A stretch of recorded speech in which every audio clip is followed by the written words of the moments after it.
it's interesting that you went back to history, and I think it's important to remember that former President Erap Estrada was impeached for less. Former President Gloria Macapagal Arroyo was impeached for less. Not impeached, was nakasuhan for less, right? Yeah. Charged for less. And you also have the Vice President right now who is charged for less. So, kumbaga, what you're trying to say is, pera ng bayan yan, dapat pakinggan. But what do you make of the fact that the ICI came out with a statement over the weekend, and I'll read it. They found no liability on the part of former House Speaker Romualdez over the flood control anomalies. Kumbaga, right now, you are seeing the ICI already clear the former House Speaker. Karen, I saw that before pa, nung December. Kasi nagsalita na yung mismong abogado ni Speaker Martin Romualdez that there was no basis to file cases against them. Kaya nagulat na ako. Yan naman yung hinihingi ng tao, parang kaya nagagalit ang lahat. From day one, we wanted to be transparent. Every time natatamaan si Speaker Martin Romualdez, the investigation stops.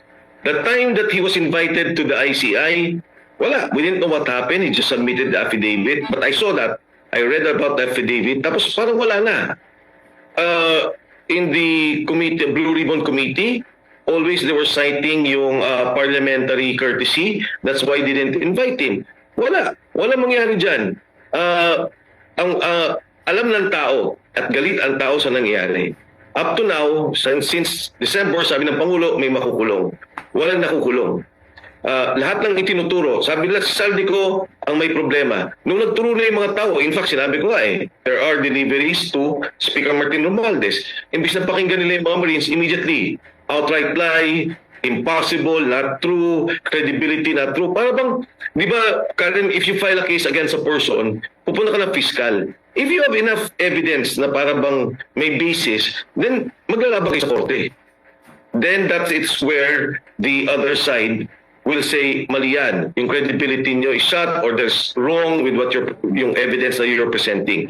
Dito, umpisa pa lang You have people talking first-hand information, they have personal knowledge, sila yung nag-deliver, may picture sila, may ledger sila, and yet, from day one, stop. Lalo-lalo na pag si Martin Romualdez ang nadamay.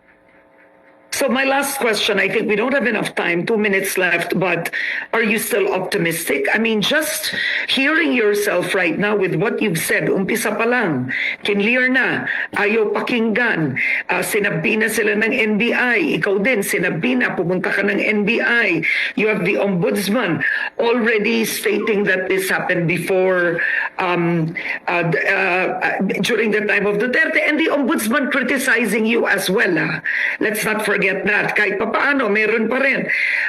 I mean, do you still believe in any sense of impartiality at this point? Frankly speaking, I mean, be honest. No, I think, I'm being honest, yung impartiality, the justice that we're all, not only me, I think the Filipino people, lahat nagsasabi, we want to see this, we want it to be transparent, wala kaming judgment on all these things, but it has to be on record. And people have to know ano ba yung nangyari, and you have to call on the others. Ito hindi nakikita ng taong bayan. So it's not just me.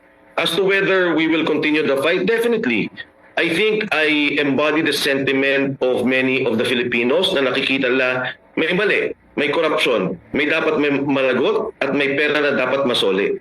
And politically, morally, this is the correct thing to do. People should speak out, marami na nagsasalita, marami pang lalabas. At naniniwala naman ako in the end, they cannot hide it. They cannot set it aside.